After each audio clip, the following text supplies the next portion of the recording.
All right, there we go. My mouse just stopped working all of a sudden. Here we go. Hi, everybody. I'm Jayme CheeseSlice, the producer and engineer of Uncontrolled Opposition. And today we are going to be recording about 55 minutes for the radio. This is a live YouTube show, but it is a pre-recorded radio program. So let me go ahead and bring on our hosts, Gloria and Jayme. Hello, Gloria. Hello, Jayme. How are you guys doing today? Hey, And Jayme. we have a special guest today to talk about European colonialism, or more like European or Europe being colonized. Let's put it that way. His name is Jean Bricmont. How are you doing today? It's good to see you. Right, and nice to. All right, Nice to be there. we are going to kick off this radio show right now. I'm going to hand it off to Gloria. It's going to be about 55 minutes. Let's do it. Gloria, take it away. Hey, everyone. Welcome to Uncontrolled Opposition, where together we battle mind wars with truth strikes. I'm Gloria Guillo, an investigative journalist, and I'm here with my co-host, Professor Jeremy Kuzmarov, managing editor of Covert Action magazine. Our producer and engineer is Jayme CheeseSlice. Today's guest is Jean Bricmont, Belgian theoretical physicist, philosopher of science, author, and professor. He's here to discuss how NATO mobilizations and Trump's trade deals demonstrate how the European Union is a U.S. colony. The opinions you hear are ours and that of our guest, not those of WBAI, the Pacifica Foundation, or the Progressive Radio Network. It may be dangerous to be America's enemy, but to be America's friend is fatal, warned Henry Kissinger in the context of South Vietnam. But this statement is resoundingly true today. In 2025, Europe is living proof. Washington blew up Europe's pipelines, rewrote its trade rules, and dragged it into a war it can't afford to fight. This isn't speculation. This is policy, planned, executed, and sold as a partnership. Let's start with the Nord Stream pipelines. On September 26, 2022, the Nord Stream 1 and 2 pipelines were destroyed by a covert U.S. operation during NATO's Baltops 22 exercise. This was confirmed by award-winning investigative journalist Seymour Hersh and is backed up by ship tracking, flight logs, and military positioning. Washington had motives. Nord Stream tied Germany, and by extension Europe, to cheap Russian gas. Destroying it forced Europe into dependency on U.S. liquefied natural gas at far higher prices. The result? Europe's energy bills exploded. EU household electricity costs were 36% higher in January 2025 than in 2021. Gas prices surged 31% on average, with Warsaw up 109%, Berlin up 72%, and Lisbon up 77%. This wasn't just an attack on infrastructure, it was an attack on European economic sovereignty. The US eliminated Russia as Europe's primary energy supplier and replaced it with itself. Now in Ukraine. To understand Ukraine's war, you have to go back to 2014, when the US organized and financed a coup in Kiev that overthrew the democratically elected government of Viktor Yanukovych because he supported trade with Russia. Leaked calls show Washington handpicked Ukraine's post coup leadership. This wasn't democratic promotion, as alleged, it was regime engineering. The coup fractured Ukraine, triggered civil war in the Donbass region, and forced Moscow to respond to NATO's expanding footprint on its border. For 8 years, Washington armed, trained, and funded Ukrainian fascist forces while ignoring peace agreements like Minsk II. In February 2022, Russia moved, not unprovoked, but after nearly a decade of U.S. escalation. The result? A proxy war fought on Ukrainian soil, financed by U.S. taxpayers, in a move that destabilized the world. Remember, Ukraine is a breadbasket. And this war still puts all civilization in the crosshairs of a nuclear conflict. Next is trade. Then came the economic stranglehold. In July 2025, Washington and Brussels signed a so called historic trade deal. Here's what it really does: U.S. tariffs on most UE exports, 15%, crushing Europe's automotive, pharmaceutical, and semiconductor industries. U.S. tariffs on steel and aluminum, 50%, devastating Europe's heavy industry. EU tariffs on U.S. goods, eliminated. And Brussels agreed to $750 billion in U.S. energy purchases and $600 billion in U.S. investments through 2028, locking Europe deeper into Washington's orbit. This isn't a trade partnership, it's economic capture. A Guardian poll shows 77% of Europeans believe the deal benefits the U.S. more than the EU. More than half call it outright humiliation. They're not wrong. While Europe pays higher bills and hands over markets, Ukraine bleeds. Since 2022, nearly 12,000 civilians were killed, including almost 600 children, over 24,000 wounded, nearly 8 million displaced. This created Europe's largest refugee crisis since World War II.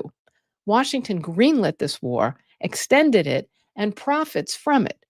European families face soaring energy costs, housing shortages, and millions of refugees, while U.S. LNG exporters and defense contractors record historic profits. Connecting the dots, the U.S. sabotaged Nord Stream to control Europe's energy. The U.S. orchestrated the 2014 coup that led to war.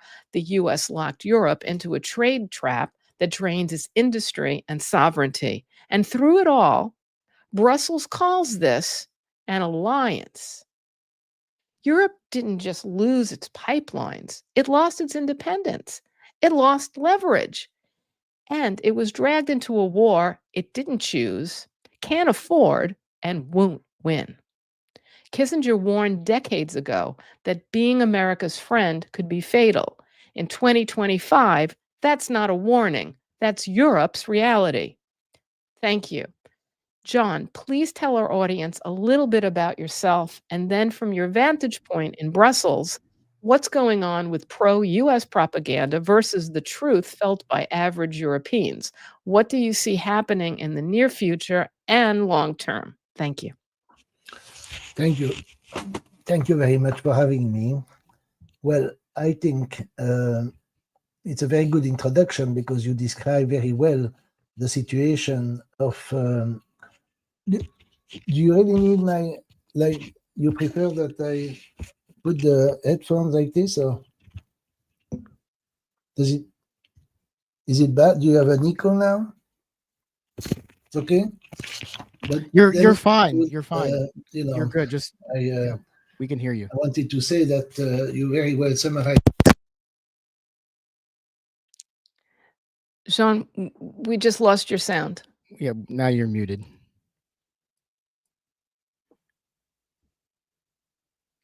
We can't hear you. It looks like you hit the mute button on the screen. Maybe you hit the mute button on your headset. Try putting your headset back in. It shows on StreamYard that he's muted himself. I can't unmute him. Yeah. Somehow you muted yourself. No, it's okay. No? Yes. Okay, I'm sorry. So you very well summarized the present situation. The only thing I can add is to try to explain how we got there. I'm actually in Paris now, not in Brussels, but and I will concentrate on France because it's a more important country than my country. But you see, I want to start with something which may be shocking, but which nevertheless is true, is that we all lost the war. I mean, Belgium, France in 1940, the German 45. Now, of course, when they lost the war, I wasn't there, but my ancestors or my parents, most people were happy that the Germans lost the war for obvious reasons. But we didn't gain the war. We didn't gain the independence we had before the war. In fact, the same thing happened in Eastern Europe, because there I think people were happy to see the Germans defeated. But of course, the Soviet Union had a sort of a heavy-handed control over Eastern Europe, and in the end people revolted against that, and then it collapsed in 1989. In Western Europe, and now of course in Eastern Europe, which is also colonized by the Americans, the colonization is much softer, but in fact, you see, the victory of the war was the United States and not us. We didn't win the war, we just got liberated. Well, it was thanks to the Soviet Union, but in our country it was the US troops. So, and this is something which de Gaulle, for example, I will often refer to de Gaulle, which I have mixed feeling about, but which I admire a great deal among European leaders. It was obvious to him, you see, because when the Americans landed in June the 6th, 1944, they brought with them banknotes for what was called AMGOT, the Allied Military Government of Occupied Territories. So they were trying to put France, as they did in Italy, of course, as they progressed in Italy, under military control, and they had their own currency, their printed currencies, on which it wasn't written French Republic, it was written France, and it was a copy of American dollars, more or less. And de Gaulle called them immediately fake currency. He printed its own francs, of course, it wasn't euro then, and he put the commissaire of the Republic all over the place. And so he avoided a total American control over the country. And in that sense, he was held with the communists, although he was in a constant fight with the communists. Nevertheless, the communists were helping him. But it's interesting that in 1964, when there was the 20th anniversary of the June landing, de Gaulle refused to go to the celebration. It's very interesting. They say, no, I don't want to celebrate that because it's their invasion. It was their invasion of France. It wasn't a liberation. And then he said, I will go to the landing in Provence, where it was mostly French troops who landed in August 44. So it was interesting to see that back then, it was relatively close to the war. There was no need to remember the Americans who liberated us, and so there was no such thing at that time. From people on the right, of course, also on the communist side. And so it's interesting to understand how things change. You see, there were two forces that were resisting both the European construction and the subjugation of the Americans, and the two are related. The communists on the one hand and the Gaullists on the other. Unfortunately, they could never get along. De Gaulle, I think, was far too worried about the possibility of Soviet invasion and of a communist takeover. In 1968, for example, he pretended that all the agitation was due to the communists, and that's how he took back he won the election and so on by doing some demagogy about the communists. But of course, the communists were, and the CGT, the union, was negotiating with Pompidou, who was the prime minister then, and they just wanted salary raises and things like that. They were not going to take power, and they knew that. And the Soviets didn't want them to take power. They liked de Gaulle, in fact. And so there was a lot of misunderstanding there. And in fact, the people who did 68, the students who did 68, not the workers, the students, turned out to be the most fanatical anti-Gaullist and anti-communist, like Cohn-Bendit, but it turned out to be a generation fanatically anti-Gaullist, anti-sovereignist, and anti-communist. So they were against the two main branches of France that came out of the anti-fascist struggle. So there was a misunderstanding. But on the communist side, there was a huge misunderstanding too, because in 1958, when de Gaulle came back to power and tried to solve the Algerian crisis, the communists had a flyer showing de Gaulle strangling the republic, and they say de Gaulle is fascism, which obviously he wasn't. But of course, they took him fascism because he was very anti-communist and so on. There was the usual confusion like we have now about fascism too. And in 1965, 7 years later, they chose as single candidate for the first round against de Gaulle, Mitterrand, who had actually been decorated by Pétain. You see, it was known even back then, even to de Gaulle, who didn't want to use that as an argument, but it was known back then that Mitterrand had been decorated by Pétain. And to be decorated, you had to pledge allegiance to the person of Pétain and so on and so forth. So it was a total absurdity that they took, they are just to get into power, because they realized they couldn't take power by themselves. They allied themselves with the socialists, and they thought they would control the socialists, and they thought that in 1981 when Mitterrand won, and in actual fact it was they were swallowed by Mitterrand. Mitterrand was there explicitly, and he said that explicitly wanted to destroy the Communist Party, and in fact the left. He said that to the Americans at that time, to George Bush, and he said that also, he said there are two people who oppose communism in France, de Gaulle by opposing them, and me by allying with them. And the communists did not understand at all what was going on. On the other hand, de Gaulle did not understand that his best allies in a struggle for the independence of France were actually the communists. He thought they would be agents. He thought they were agents of the Soviet. But of course, they did nothing to dispel that attitude. So there was a huge misunderstanding. And on the Gaullist side, on the right-wing side, the people who won eventually were the liberals, like Giscard d'Estaing.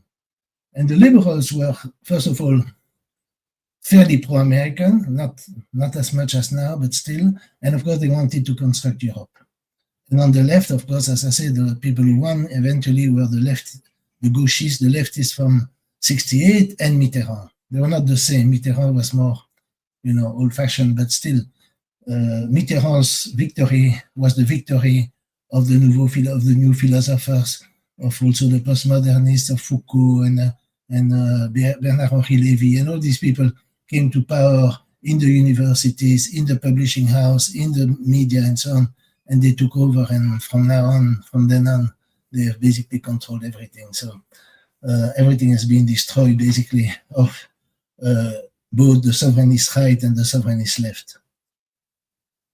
And of course, you have, things like they have programs also. The Americans are very careful. They have instituted programs like the Young Leader, the German Bridge, the German Marshall Fund, which, of course, with cooperation from Europeans like Giscard d'Estaing, they have created these things. And so they select whom they call leaders, okay? And they're not racist. They take the leaders also among the migrant population. They're very happy to take migrant population who may have to be resentful to France, but then, like they do everywhere, they always use minorities to undermine the main power in order to destroy sovereignty.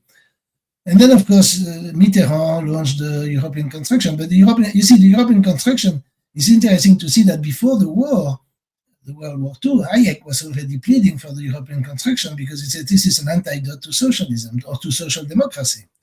Because, once you open the borders, everybody competes with everybody, and there is no way to have a coherent social policy. That's what he wanted, and that's what they got. And so we don't have, not everything that was gained after the war has been destroyed, but it's eroded. And to the extent that, together with neoliberalism, we have been delocalizing our industries and everything. Now we have the Mercosur, we're going to destroy agriculture and so on and so forth. Everything is given away, and partly to the Americans, and what you already said about the increase in energy costs. So since there is nothing that prevents a German company to move to the United States, because there's no protection, there are no borders, nothing. Then, of course, with this evolution, you have a state that cannot pay, if you wish, for the social net, safety net, as it's called. Okay, so we are heading towards an American situation because we can't afford for it, and the state is indebted, and then, of course, this whole ideology. Then you have also the factor of anti-Russian ideology, okay, which is much stronger in England. England has always been very anti-Russian. That goes back to the Crimean War or even before. It was not just anti-Soviet. And then, of course, the Germans, especially Merz now, is extremely, and of course, Baerbock was the foreign minister, Green foreign minister, extremely anti-Russian. And so now they're going to spend a huge amount of money. And the French are broken, and they're going to spend huge amount of money in the Ukraine war, and with no hope. I don't think they have a hope to win, but they want to make it last as long as they can.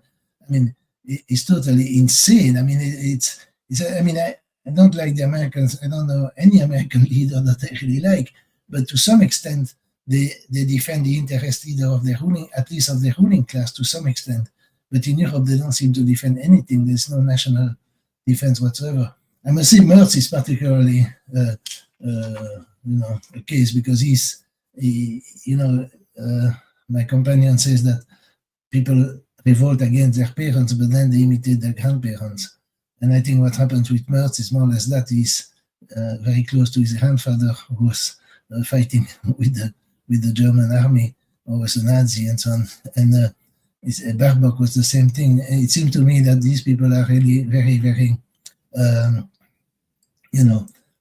inherited from the past a deep hatred for Russia. Not just communism, because Russia isn't communist, but the hatred for Russia knows no bound. I mean, really amazed.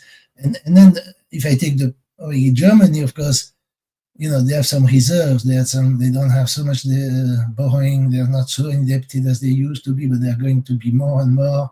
And then Merz has already said, because of the military spending, we can't afford the social state, the social safety net, and so on. I mean, it's just an absolute disaster. And there is very little, you see the problem that there is very little opposition.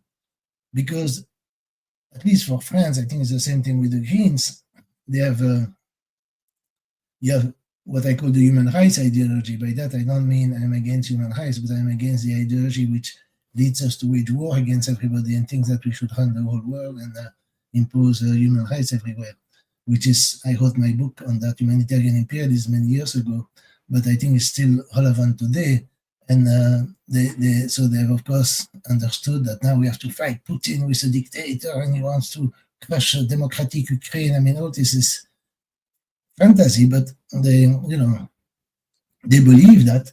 And then there is very little reaction. You see, there is very little pushback. If somebody, for example, Mélenchon or somebody on the more or less real left wants to say something about Ukraine, there the media really jump on him and he's silenced. And then in his party, there are people who are weak and they leave and they denounce him and say, yeah, he's pro-Putin and so on, which isn't true. He's just pro-France. I mean, the goal wouldn't go along with the policy now. Okay, the goal was not pro-Russian or pro-communist or something like that, but he was lucid about the interests of France. And this is even more true this is something which is really very hard for me to discuss because it's so awful. It's Palestine. Because the French, you look at it, well, of course, the American media are awful also, but they are awful in a slightly different way. In France, the problem in France is I don't think there is interest for the US to support Israel either, but in France there is zero interest. Nobody even says there is any interest. And it's not even, well, they say we have the same values and so on, but it's mostly the guilt of the Holocaust. But I keep on saying I'm not guilty, I wasn't born then, and nobody was born then, so how could we be guilty of things that happened? I'm saying guilty of what happened before our birth. I mean, it makes no sense whatsoever, but everybody has swallowed that, and the left has swallowed that. You see, the Mitterrand left, and they had to find an ideology of substitution to socialism. Since, okay, there's been Soviet socialism, which of course they liked after the war and up until the 50s and early 60s and so on. Then, of course, because of all the problem which that occurred in the Soviet Union, they increasingly became anti-Soviet Union, anti-communist in the sense of Soviet Union. But some of them remain what you could call reformists or social democrat and so on. Okay, and of course, when Mitterrand came to power, they nationalized a certain number of industries and banks and so on. Although many of them had been already nationalized at the liberation at the time of de Gaulle. You see, my father told me that he had a friend who said, "Oh, Mitterrand is going to nationalize the banks. I'm going to take away my money from the bank." And my father said, "Well, which is the bank?" And then he said the name, I forgot. And then my father said, "But it has been nationalized under de Gaulle." So, I mean, you people were a bit confused about what Mitterrand was doing, but it was all sort of, a cinema to assuage the communists. And then 2 years later, he dropped it, and then they did everything opposite and was neoliberalism all along. And so they decided that failed. So social communism, so Stalinism, as they say, failed. Social democracy failed. So what was there to be done? Well, there was to be done to this ideology of being against the far right. So they invented the far right, and they had to fight the far right, and they fight racism and fascism. There is no fascism, really. And in the historic sense of the word, but they call fascist whoever they don't like. And then, of course, they call it racist any opposition to open borders. So you need open borders, you need European construction, so on and so forth. And then also you need humanitarian wars in Yugoslavia, in Libya, in Syria, support for the rebels, also to create humanitarians, as we see now that they've taken power. You need sanctions. According to a Lancet report, I think 38 million people have died indirectly from sanctions all over the world. Of course, they don't say anything about sanctions against Venezuela, Nicaragua, Cuba, and so on. It is as total solidarity with those countries has essentially disappeared. They're all taken to be dictatorship, even though they have elections. I mean, the mentality is really, I mean, not always, but sometimes, yeah. I find myself in much greater agreement with people who are on the right, in the sense that they may be, for traditional values and so on, but they don't go very far. And you can't really think that they're going to ban abortion or ban women's vote or something like that. But sometimes they have a nostalgia for traditional value. But then, of course, they're opposed to the war in Ukraine. They may be also opposed about Palestine. Not all of them, of course. For example, the National Gathering, the ex-National Front, they've been so much beaten with, you're anti-Semitic, you're anti-Semitic, you're anti-Semitic. Finally, they understood the true meaning of the word anti-Semitic being anti-Israel. And so now they are super pro-Israel, they're super pro-genocide, and everybody thinks they're fine. I mean, that is really beyond belief, the transformation. And now it's the left, which has been using very opportunistically this accusation of anti-Semitism against the so-called far right, who is now accused of being anti-Semitic because of support for Palestine. But it's so minimal. I mean, they just say, don't slaughter all these people, don't ethnically cleanse all these people. And even that is supposed to be anti-Semitic. I mean, it's just beyond belief the way they use it. Okay? It's just unbelievable. And it's not just the Jews. I mean, many French Jews are really extremely Zionist and extremely, abusing this business of anti-Semitism. But of course, people who are not Jewish are going along with that, and they repeat it, and and the far right. It's just a fantasy world, a complete fantasy world. Anyway, so you see, the ideology of humanitarian imperialism was particularly disastrous, and I think it came about. That, of course, linked myself to Chomsky, but it came about at the end of the Vietnam War. Because at the end of the Vietnam War, there are two phenomena. One was the boat people, the people fleeing Vietnam because of, it's understandable that people would flee a devastated country like that. And then, of course, the tragedy of the Khmer Rouge in neighbor Cambodia. I mean, okay, I don't want to go into the Khmer Rouge too much in detail, but what I know, because I lived that period, is that nobody cared very much about the Khmer Rouge before they came to power, because the main focus was Vietnam. And it's not true, except for a very few people, that people were celebrating the Khmer Rouge. Now they say, oh, the left was enthusiastic about. No, that's not true. But a few people, yes, but not many. And then, of course, they, turn it against the peace movement. And even in the US, people have said, oh, we should revise our positions on because of all the killings that the Khmer Rouge did, or supposedly did. Never mind, let's accept everything that they say. But the interesting thing is that they were overthrown. So they took power in 75 when everything collapsed. The American side collapsed. But in 79, they were overthrown by the Vietnamese. And then who supported the Khmer Rouge at the Cambodia-Thai border? The Americans and the British. And they supported the Khmer Rouge, and they kept the Khmer Rouge in the UN and so on. So, I mean, if the Khmer Rouge are such monsters, maybe they are, I don't want to discuss that, but just from a point of logic, if they are, so why did they support it against Vietnam? In fact, you could say that the Vietnamese intervention was a true humanitarian intervention, maybe not motivated by that, but that's the effect at least. And but since they were communists, supposedly, then they hated the Vietnamese, and then they had to do that. But that's how what I call the great shift in the French intelligentsia. You see, they really shifted almost overnight under the pressure. I mean, they had, of course, idealized Vietnam. That's one thing that Chomsky got right. Chomsky said, given the devastation of the country, the only surviving society will be dominated by North Vietnam, or Vietnam, but North Vietnam. And that's what happened. And nothing else could happen because of the devastation of the country due to the war. But Trotskyists and people, revolutionary groups who were supporting the Vietnamese had illusions like they had about the Soviet Union in the past, that this is going to be a socialist paradise once the revolution succeeds. But that never happens, of course. And then it's always the same thing, which also happens to the Soviet Union. The revolution is betrayed, and Stalin betrayed the revolution, and so on and so forth.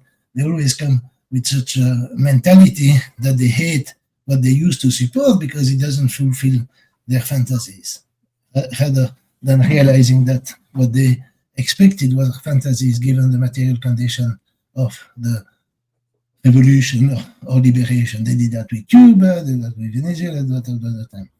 And so there's a complete shift.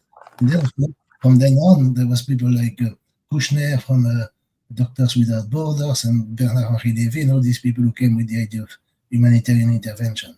But now, of course, the whole ideology of humanitarian intervention is collapsing in Gaza. Because if we need to intervene to help oppressed people, how comes we don't intervene in Gaza?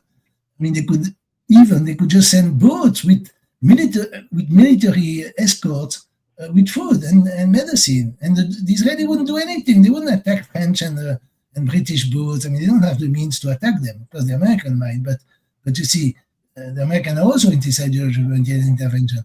And this is the absolute, I mean, there's nothing that happened when they justified the war in Kosovo or they justified the war in Libya that is comparable to what the Israelis are doing in Gaza, in the occupied territories, and everywhere in the region. So it shows that in the end, this humanitarian intervention was, to a large extent, not entirely, but to a large extent, crypto-Zionist. So it was not explicitly Zionist, but it was crypto in the sense that it was attacking countries that are viewed as adversaries of Israel or of the Zionist movement, especially Libya, Syria, of course, but also to some extent Yugoslavia, because Yugoslavia was a founding member of the non-aligned movement. The non-aligned movement was really the third world movement that was gathering countries that were not aligned with the West and were not aligned with with Israel indirectly. So that's more or less where we are. I don't know, I could continue, but the European Union. Because then the other thing is that they decided to, build the European Union, the left, mostly the left, but also the right, in fact, because it's a right-wing project, to transfer as much power as possible to the European Union. And they say, we are going to make the United States of Europe, it will be like the United States, it will be a competitor to the United States, and so on. And as you described very well in your introduction, we are nowhere there. We are very weak. We are totally submissive to the United States. And that was something that, again, de Gaulle had forecasted. because the goal was not nationalist in a narrow sense. In fact, he was extremely willing to forgive the Germans for what happened in both World War, because he was fighting also in World War One, and to make an alliance with them. And he had the Treaty of the Elysee in 1963, which was submitted to Bundestag, and it was arranged between him and Adenauer, who was the German Chancellor then. And the Bundestag added a clause in the beginning, basically nullifying the treaty, which had been a real French-German alliance, by saying, no, we are under, we depend on the United States. Because, of course, Germany is even more colonized than the rest of Europe. The Germans lost the war completely, they were occupied, and they embraced their victor. There are two victors, the Soviets and the Americans, and they obviously, in the West, they chose the Americans, say, okay, you protect us from the Soviets and we'll be your slaves. And it still continues. Plus a large degree of hatred for communism and Russians, because now there's no communism, but it's still hatred for Russians. So they chose the Americans and they never wanted to make an alliance with France. But that was, of course, what the idea of the goal was, to what they call a Europe of nations. So the nations would remain, but they would cooperate, like maybe the Mercosur in Latin America or the BRICS, all these things. I mean, if you take the BRICS country, they're all sovereign. If one country wants to leave, they want to do something else, they do what they want. They're just cooperating, they're talking to each other, etc. But there is no, there is no bureaucracy above it, unelected bureaucracy who decides for them what to do. But the European Union is very different. The European Union is an unelected bureaucracy, like von der Leyen, who even decides now to spend huge amount of money. It's not in their competence. She's not supposed to do that, but she does it nevertheless, because that's the way it works. People can take power, when they take power, they usually not supposed to take power, but she does nevertheless. And the media don't say anything. And then the European Union is this huge bureaucracy, which is extremely warlike, very incompetent in their negotiation with Trump. And they have substituted for the nation state. And again, the left has been so much indoctrinated with, the nation state, that's a source of fascism, that's a sort of war, and the war, and then they have swallowed that. And of course, then they've become, in a sense, very neoliberal, in the sense that we should dispose of the nation state and create, a sort of European Union where France would be Massachusetts and Germany might be Texas. But the problem is that it's not like that. You see, the US was founded, the 13 states were already, they were all English-speaking colonies. And when the United States was created, they were different states, but they were not as different as in Europe, where different languages, different history. Also in Europe, I mean, even in the United States, there are still remnants of the struggle of the Civil War between the North and the South. I mean, there's still hostility between North and the South and political differences and so on. But in Europe, the war goes back 1940, and the whole of Europe was divided. You see, Germany, Italy, Spain, Portugal, Hungary, and so on were on one side, Finland, and then all the others on the other side. And they were not united on either side. And so, of course, resentment still exists. So how are we going to produce a united Europe? You see, my own country, Belgium, is really remarkable that we have a prime minister who is Dutch, a Flemish nationalist, and he says that he would rather die as a Dutch rather than a Belgian, number one, so he would rather have Belgium split and Flanders be united with Holland. And he even says, and this is something which you will not find in any country in the world, the prime minister who says that the greatest tragedy for him was the independence of Belgium from Holland. In 1830, Belgium and Holland were put together after the defeat of Napoleon in 1815, and then Belgium revolted and became independent in 1830. And for him, the independence of his own country, of which is the prime minister, is the greatest tragedy of our history. Despite World War I, despite World War II, despite everything. That's his greatest tragedy. So you can see the degree of nationalism. But how can you, if you, after so many years, and so many things in common, except language, we are very common. We were both Catholic, we were both not very Catholic now. There were social struggle, there were socialist parties and so on. If after so many years, you have not been able to create a minimally united country, how are you going to put the Finns and the Portuguese and the Poles and the Italian in a single country?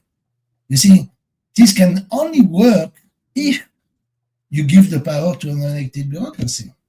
You see, that's very important. And de Gaulle understood that very well. De Gaulle always said you can't expect France to accept, a rule decided by all the other countries. There were 6 countries back then. So he says if the German, Italians, Belgian, French, Belgian, Dutch, etc., agree on something, the French are not going to accept it if it's not them. And that's, you see, this is something with the left. I mean, you're called a fascist if you think, well, but people have an identity, they have a nationality, they have a national sentiment. Just go look at the soccer game, okay? Look at the soccer game. How many French support Germany if there is a soccer game between France and Germany? I mean, 0. So it's not my choice, okay? That's human nature to some extent, but people have an attachment to their group. It could be their religion, could be their tribe, it could be their sect, it could be all kinds of things, but it could also be their nation state. And if you don't have that, and you don't have a European sentiment whatsoever, doesn't change, does not increase, etc., there is only one solution, which is to have, some outside guide. And even de Gaulle said, the fédérateur, the one who would federate Europe, will not be European. And who is it? The Americans. And that's why we are in such a mess. Okay, I more or less finished my diet. Thank you. Yeah, that was very illuminating. I learned a lot. Yeah, I think you make many excellent points. I guess. Well, I just had some questions. I don't know, Gloria, you may have some. My first question would just be on this issue of opposition. Like, I mean, the destruction of the Nord Stream pipeline was, I mean, a horrific act. And as I think Gloria and both of you pointed out, it resulted in huge energy prices in Europe. And John, you were saying there's very limited opposition, like these leaders in Germany and France. So that was my question. I mean, why aren't more people opposed? I mean, it's really so contrary to their own interest, a lot of these policies. And I mean, is there an attempt to form a new left? And then a related question would be France and Macron. If you could maybe just give your assessment of Macron and his leadership in France.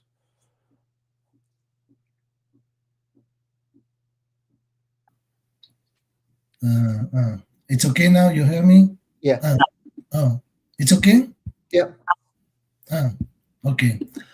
So, well, you see, yesterday there were relatively large demonstration against Macron, and the left party, which of course a small minority, is a bit like the communists in the past. They're not going to be a majority, and they have no allies really, because the socialists and the Greens will be more allied with Macron with some slight changes rather than allied with them. So they have this eternal problem. But what I found absolutely fantastic is that they criticize Macron must go, Macron. Okay? Not a word about the European Union, not a word. They never bother to read the treaties. If they came to power, they would have to leave the European Union, which they are not prepared to do. They don't talk to their militants, or else they would have to obey by the treaties, because you can't violate treaties as a choice. I mean, if a state has a treaty, then it's supposed to respect those treaties. And the European Union has many ways to react if they want to do something, because the European Union can very well stop buying French bonds. The central bank in Frankfurt can stop buying French bonds, and then the interest rate go up and everything collapses. So they never think about it. If you talk to them, I talk to them, as I say, I'm in Paris now. I mean, it's really difficult to get them to realize that they really think France is a sovereign country which doesn't have borders, doesn't have currency. The economic and social policy decided in Brussels, the foreign policy is NATO and so on. All these things, they are all obsessed with NATO, with Macron.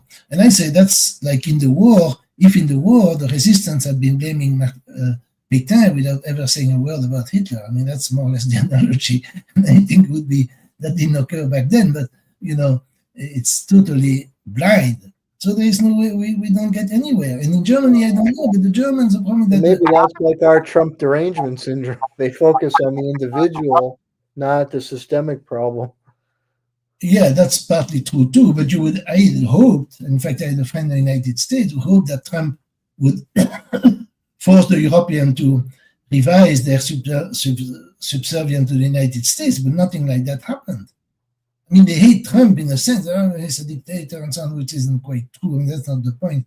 But they say, oh, he's authoritarian. They call it authoritarian. But then everybody wants to be independent, like Orban, whom I don't like for many things, but he's completely sensible when it comes to Ukraine, and he wants Hungary to be sovereign as much as possible. But of course, it's a different situation than France or Germany, because Hungary receives money from the European Union, while France and Germany contribute money to the European Union. So you see, it's more difficult for him to speak of leaving the European Union. But he's foreign, from the foreign policy point of view, I completely agree with him. In Germany, the Greens were the anti-war party. I've known Greens in Belgium, for example, and Greens in Belgium would say, well, if that was at the time of the Cold War, if there is an invasion by the Soviet Union, we do only non-violent resistance. Non-violent, in case the country is invaded, not in the case we bomb Yugoslavia. But they were super enthusiastic when we bombed Libya. The leader of the Green then, that was a woman, she went to Libya after the fall of Gaddafi, and she's so happy, liberated, etc. So they have turned 180 degrees, maybe I should say 360 degrees if I was doing like Baerbock, but we spoke of a 360 degree turn. But you have a they turn completely. And so I suppose that the whole ideology also of, gas, fossil fuel is bad and so on. But they also destroyed the nuclear energy. So, I mean, what are they going to do? I mean, in the end, they buy fossil fuel, but from the United States, and more expensive, and it's less ecological and so on, because they have to warm themselves in the winter, and they have to make their industry turn, and there are not so many. I mean, the wind and the solar may be fine, but in a country like Germany, the solar is not so great, and the wind, they have the wind, but if there is no wind, I mean, it's just completely absurd. The ideology of the Greens has been so destructive, because there's been anti-growth, anti-people in the end, has been because of being absolutely obsessed with energy and so on.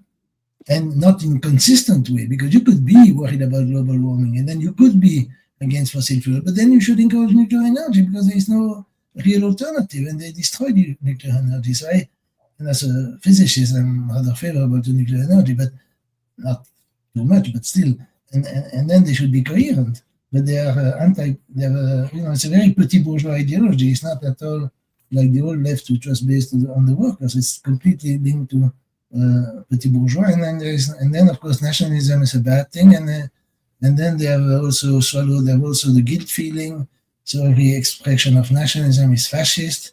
If you take the AfD, the only sort of national opposition, which of course is ultra pro-Israel, they have to do that to show that they're not Nazis.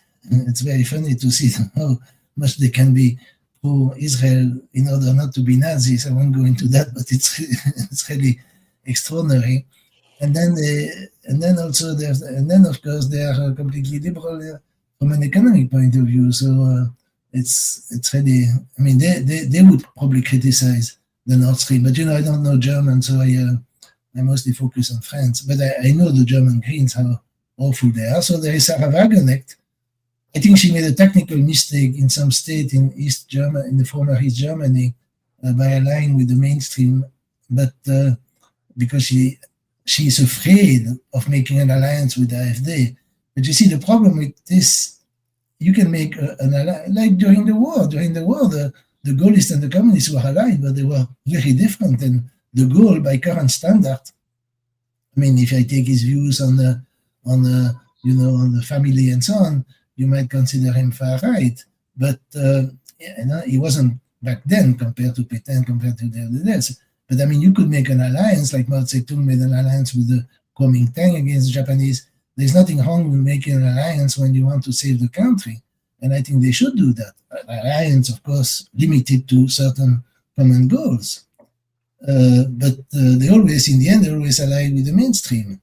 And the mainstream, to me, is the main catastrophe that we have, both economically and also from the point of view of foreign policy?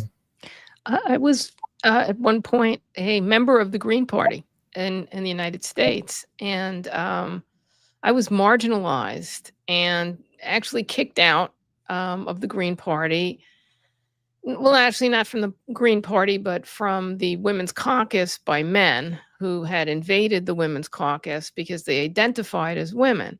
And in the United States, you can identify as a woman. You don't even have to, you know, put on lipstick. You can just say, "I identify as a woman," and people accept that. And really, behind it all was Howie Hawkins and Gloria who would not let me be on two committees that I wanted to be on. One was the International Committee, and the other was GPACs. And these were both committees that were supposed to be peace committees in the Green Party. And I had written a world peace platform and I had brought it to these committees, and it was endorsed by the Peace Committee in the Green Party, and they edited it and they made it even a better document. And then they represented that they wanted it to be one of the Green Party's platform planks, the World Peace platform.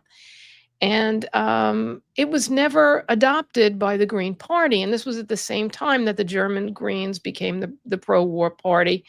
And Howie Hawkins, who was a very influential or connected person in the Green Party, was advocating for the U.S. to deliver weapons to Ukraine.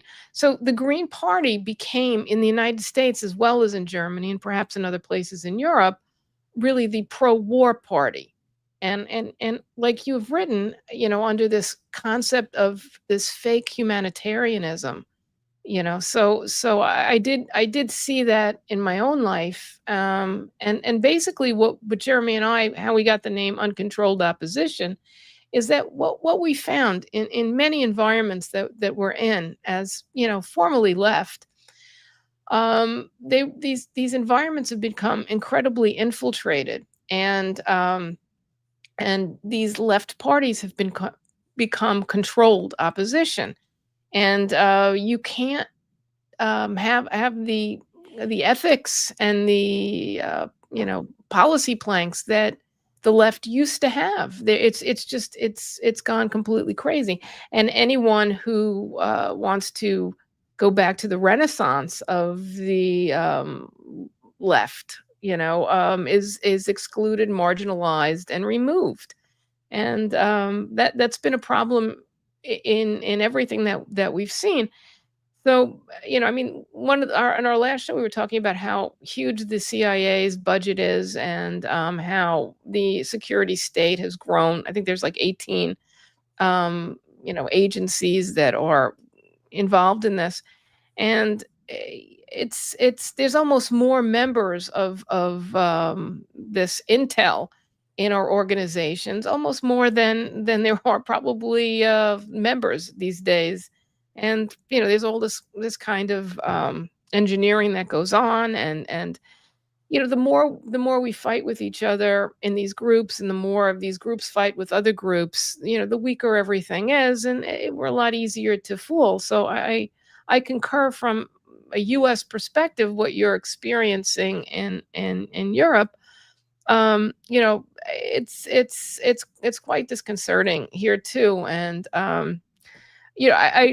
we had corresponded a long time ago in 2018, and it's really lovely to see that even though we haven't really spoken in a few years, we've come to very similar points of view, just independently, and just observing what goes on in really across the ocean. And it's always kind of miraculous when people are apart and you come together, and it's we see the same thing. So I feel very much for Europe, and I feel for the United States too. And I don't even believe it's the United States, and I think you've said some things like that too. Even though it's like the United States is the warlord, the United States is the soldier, but there's something driving the United States that's not American. It's not the United States. It's the United States in a sense is just the strong arm of this. But really what's going on is much greater than the United States. And I we talked a little bit before the show started, and it's really this kind of globalist cabal that the United States is drawn into, as well as Europe. And we want to talk a little bit about that. I think we have a few seconds before we go into the wrap it up. Okay, so thank you for you are making me lose one more illusion, namely the Green Party of the United States. I thought they were different from the European Greens. I've not followed what they did, and also what you say about trans women. You call that trans women, I guess. It's interesting what you said. I thought it was only a problem with sports, but I didn't realize it was also a problem in politics. Yeah, that's a very. These are two illusions that I'm losing, but yeah, here the Greens are really absolutely horrible. But yeah, I mean, what can I say? I mean, I'm not very hopeful. I mean, I agree. Yeah, I tend to be very anti-American in quotation mark by being, because I see that. I mean, especially here, everybody is pro-American by pro-American being pro-Democrats, okay? They hate Trump, although they submit to him just the same way as they do with Democrats, but they worship the Democrats, which I don't. But I agree with you that the American people, when I was in the first Gulf War, for example, I met very remarkable people who, although very isolated, were against the war, you see, and in the United States. And in fact, I have experience of people, so-called radical people in the United States whom I admire because they are very isolated and they are better than their counterparts in Europe very often. And on the one hand, and on the other hand, if they were able to speak and communicate with the population, I think the general population might agree with them. But of course, the media make sure that they are not heard. So in that sense, I think, yeah, maybe I shouldn't be too. I mean, I'm not really anti-American in the sense of American people. I sort of pity them, but I'm against the system. I'm mostly against the Europeans who want to imitate the United States, even though they want to imitate the so-called good United States, the Democrat, the liberal United States. I don't think that's a solution at all. partly because it led us to Trump twice, so it can't be that great if it leads to the election of Trump. And yeah, I thought, well, with a few minutes, I like the point you made about the Chomsky, because I read his book After the Cataclysm, where he looks at liberal opinion and how they just turn on the Vietnamese right away. And this showed the evils of communism, and it kind of validated the war and this notion of humanitarian intervention that really had developed in the 70s and 80s. So I don't know if you just want to elaborate. We just have a few minutes. But if you want to elaborate on the main thesis of your book, what's the title of your book? Which I just forgot the title. The title is Humanitarian Imperialism as Human Rights are Used to Sell War. Yeah. And it's a book, of course. But you see, the thing has been evolving. The first starting anti-communism, that was Hannah Arendt. I mean, Hitler equals Stalin. So they kept on going, the two evil totalitarianism, and they keep on talking about that, and they are putting on the same. Recently, I saw Pinker saying the same thing about the French Revolution, so all the revolutions are bad, etc., except the American one, of course, which didn't do any harm to anybody. And and then, of course, they whitewash imperialism, they whitewash the Vietnam War, etc. But now they go much further, because now they go, no, in fact, Stalin was worse, no. Okay, Hitler had a little problem with the Jews, but other than that, Stalin was worse. I've noticed that trend in intellectual culture. Yeah. It's like, what's this? The Tucker Carlson and these people who are sometimes good, at least they're sometimes good about the lobby and so on, but they are, coming back with Solzhenitsyn, 60 million Christians, Russian Christians killed by Soviet Jews and so on. I mean, this is completely insane and no relation to facts, you see. it's unbelievable. And of course, in Europe, it becomes more and more like that. They have to celebrate if it's the start of the beginning of the war for September the 3rd or the 1st, the beginning of World War II. Then they say, well, the two evil, totalitarian state attacked Poland, which isn't true. Soviet Union intervened later, and when Poland has already collapsed. And of course, they forget about Munich and they forget about everything. Just the whole history is rewritten, but slowly, and that's why now it legitimized Germany with worshipping everything they done to the Jews. That was so awful, and we have to support Israel because we were bad with the Jews in the past and so on. But the Russians, what did they do to the Russians? What did they do to Soviet? Nothing. Forgotten. And now we go and we say, no, we have to wage war against the Russian. I mean, this is unbelievable. It went full circle from the thesis of the two totalitarianism to the thesis of actually, no, there's one which is really bad, and that continues with Russia now. We got to wrap it up from Jayme twice, so I think he means business. So I'm just going to say, Jean, could you please tell our audience how we can all follow your important work? What's the best way to get your books? I put links in the promotion that I sent out with I think 2 of your books are in that one. Jayme, you want to put that up, or Jean, could you please tell us the titles of your books? And also, what's the best way? Are you on Substack or Twitter? I think it's still humanitarian imperialism. You know how human rights is used to sell war. I think that's the best one. I wrote a book in French. Unfortunately, it's not in English, which is called La République contre les censeurs. I mean, which is about censorship, because the censorship laws are much worse now than they used to be. But you see, they've made these anti-hate laws, which is very nice. Of course, we are against hate. We are against we are against racial hatred. Yeah, that sounds very nice. But when you look what they do, then they attack people who say very mild things about Israel and so on, and they are sued for that. So but that's only in French, because it was really much related to court cases in France. Otherwise, I've written articles in the past. Are you on Substack or Twitter? What's a good way for I'm on Twitter. But okay. On Twitter, of course, I try to put things in French, but I retweet things in English. But I have a Twitter. Okay, so that's Jean, J-E-A-N, Bricmont, B-R-I-C-M-O-N-T. And you can find Jean on Twitter, and that's a good way to follow him and learn what's going on in Europe, and also the philosophy of his book, which is on how humanitarian objectives are used to justify war. And we talk a lot about that on Uncontrolled Opposition also. So let me just finish this out.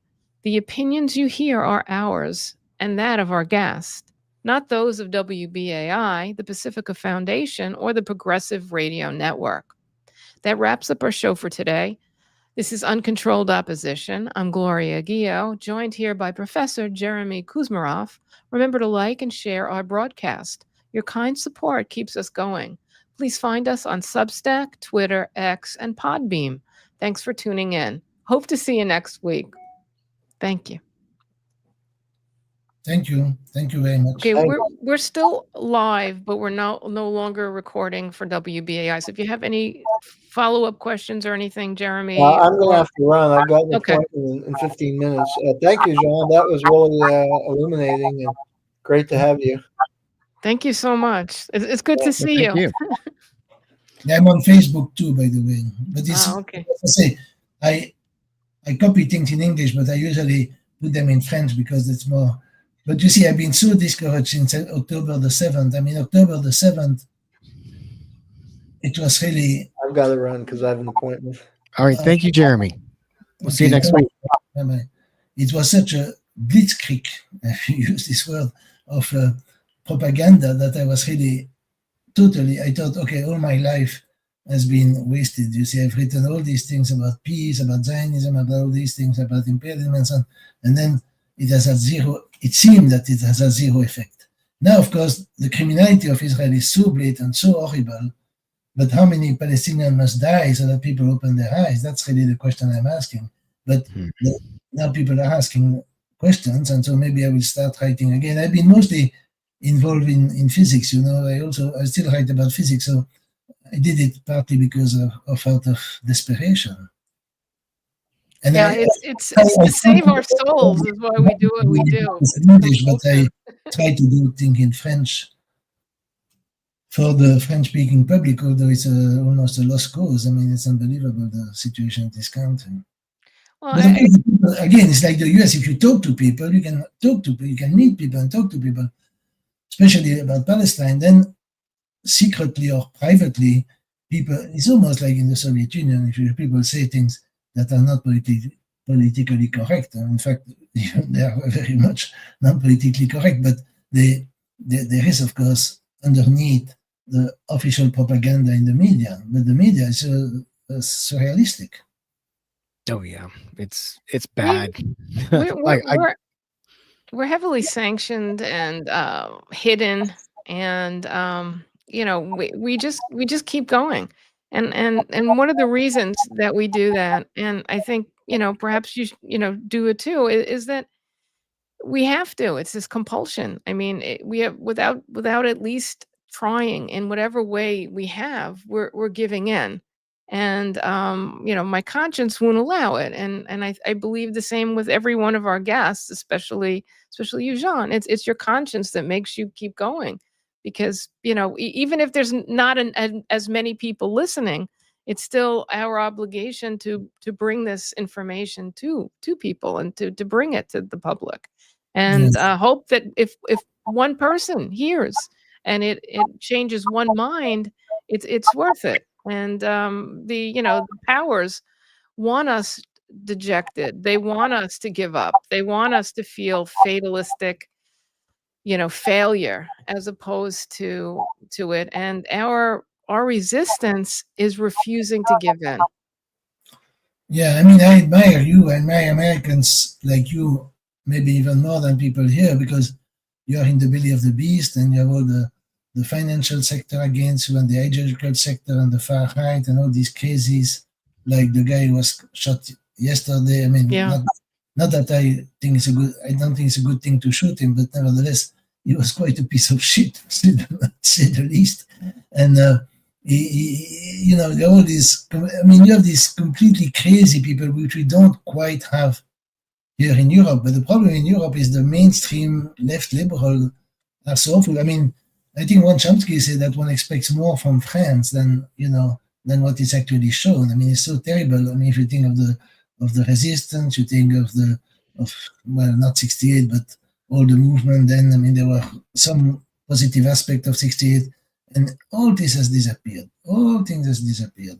And the people who say it was, I mean, they used to say it's forbidden to forbid. I mean, that was a slogan of 68. But the people from that generation, or the descendants there, are the worst censors they can think of. I've been banned. I've been banned from speaking about physics because of my political views, not my views on physics, but as a punishment for my political views.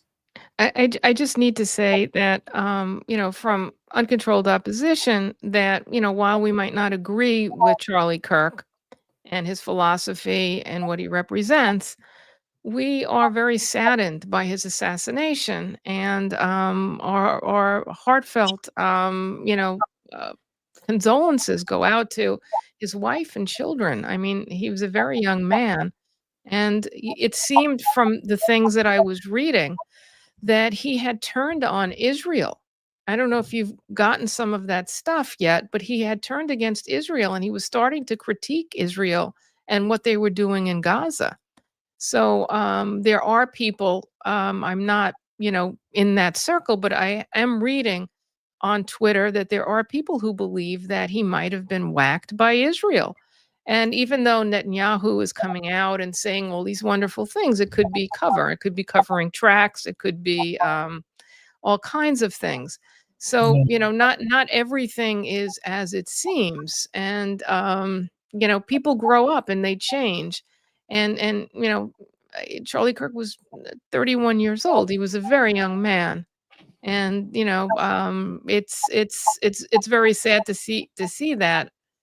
And people like us, all we can do is give a voice. And if people don't agree with us, they don't agree with us. If they agree with us, wonderful.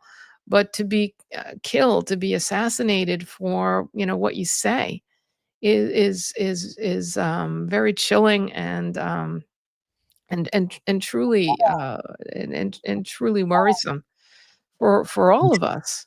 Yeah. And I mean, the feeling is that he was killed by an assassin who was very well trained, very well funded, and protected. And there was even a decoy involved. And I mean, to me, it seems like it could easily be Mossad, CIA, something of that nature. And I mean, the danger of him turning. And I think there's even a comment that I read online where he was worried about being assassinated for Yes. actually bringing forth his anti-Israeli opinions Yeah. on the treatment of the Palestinians.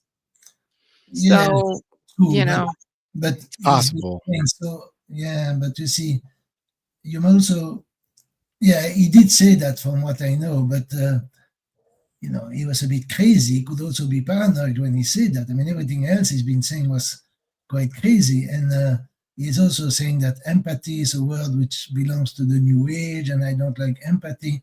And then he had no empathy for the Palestinians being slaughtered.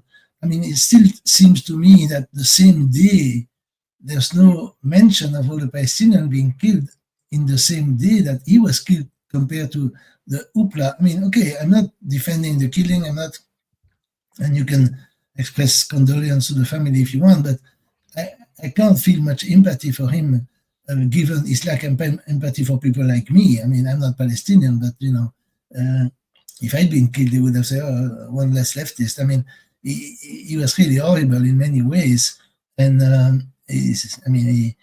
and then you can quote the scriptures. Since he liked the scriptures, you can say, "Whoever lives by the sword dies by the sword."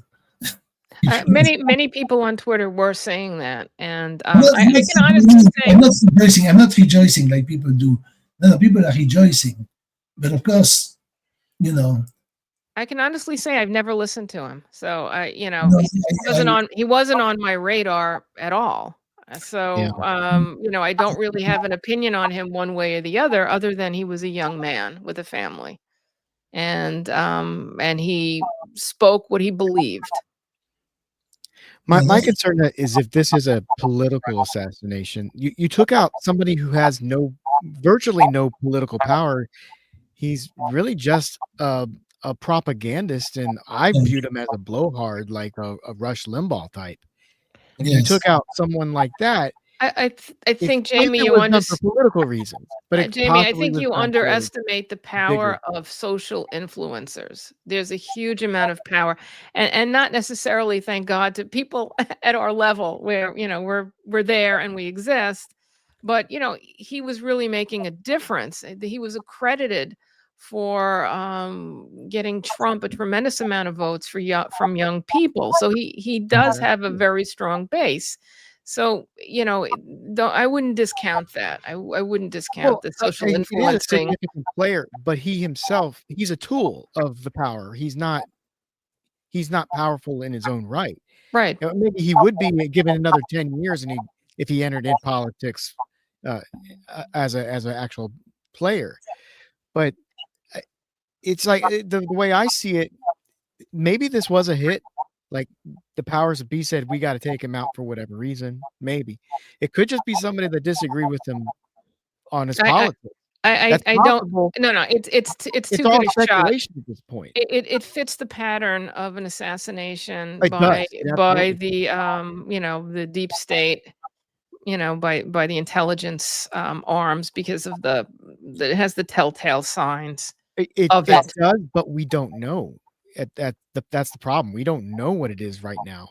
No, we don't know. That's important to say that we don't know. But the problem is that I'm almost sure that it doesn't come from the left, as the people on the far right are claiming. I mean, No, Would be very surprised. this is not from the left. This is not from the left. Yeah, I This don't know. is It depends. You this could is be a hit.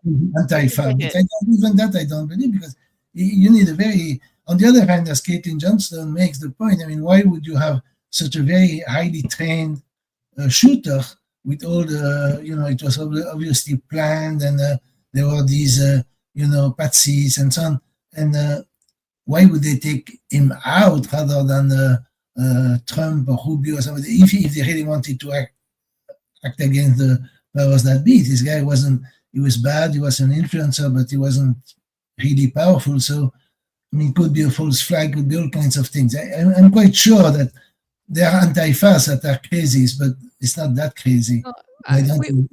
We've had some discussions on other episodes of this need for the bloody bullet. We talk a lot. Jeremy and I love to talk about assassinations. It's like one of our hobbies. And I wish Jeremy was here. He actually is writing a book on it, on assassinations. We love this topic. So we study these topics very well. And one of the things we see in these situations is that the bullet is really this need to create a real social reaction. It is actually a social engineering thing, because the Mossad and the CIA, they know how to whack you, with cancer. They know how to whack you with heart disease. They know how to whack you with just all kinds of horrible things that they can do.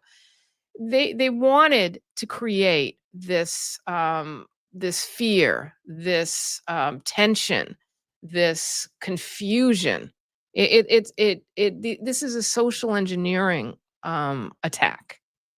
So we see things that way very often, because these other techniques are useful and they can be done. I mean, he could have just gotten in a car accident. There's a kill switch in cars now where you can speed up, stop, or crash a car with your iPhone. Okay, and they have that technology. So I mean, they could have given him a car crash. I mean, that's another way. They could have given him a plane crash. They could have drowned him. You know how many people are killed by the CIA through a drowning? Even a CIA director was killed by a drowning. So there's a lot of methods. When you do something with a bullet in front of a whole bunch of people, it's to send a message. It's also to send confusion and to send hopelessness, and to make people point at each other. There's a lot to it. Yeah. And if it is a political hit, I mean, you could almost say it's kind of like a false flag to gin up more consent for cracking down on the population even further. So whether or not it was an orchestrated hit, which it absolutely looks like that, but it very well could be just someone who just was just disagreed with him politically.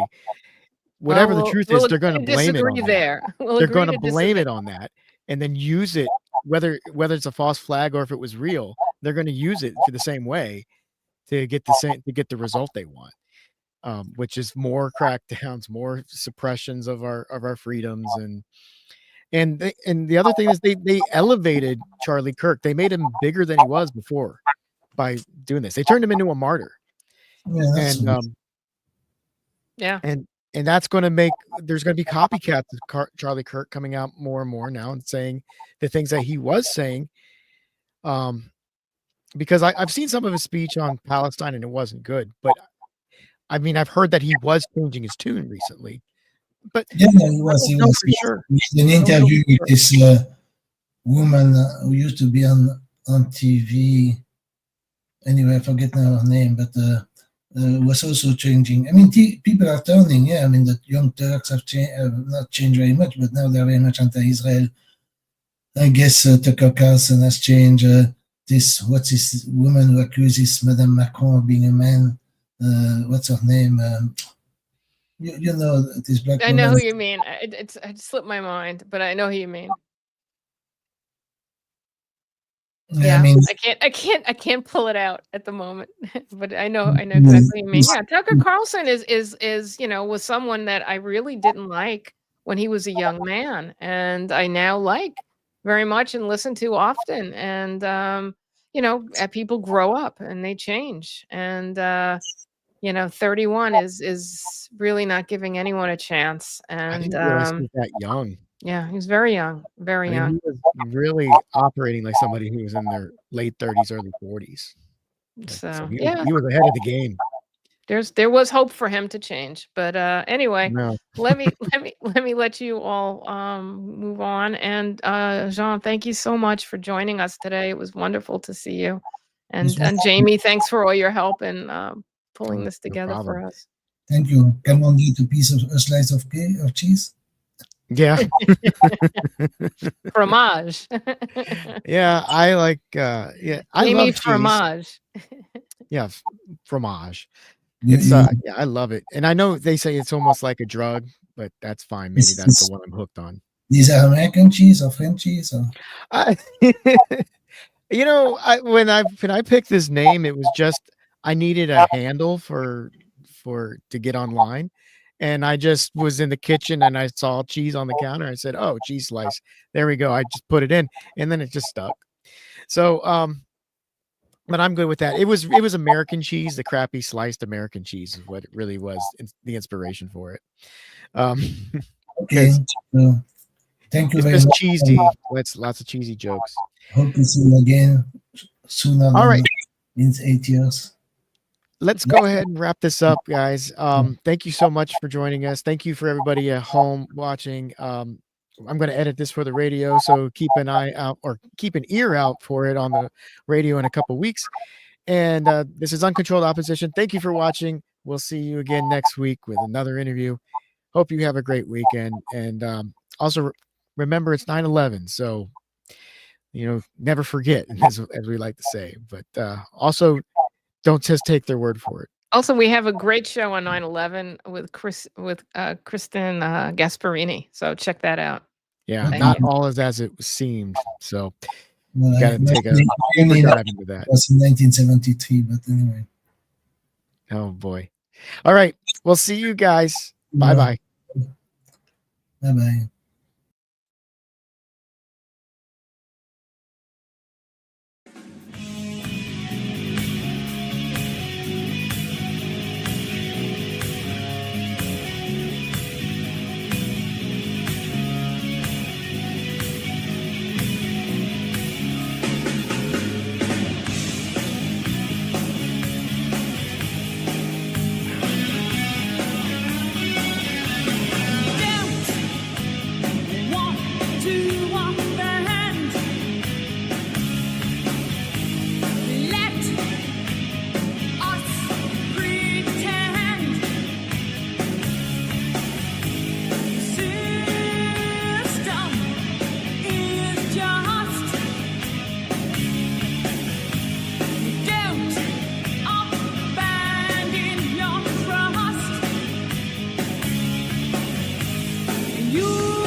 To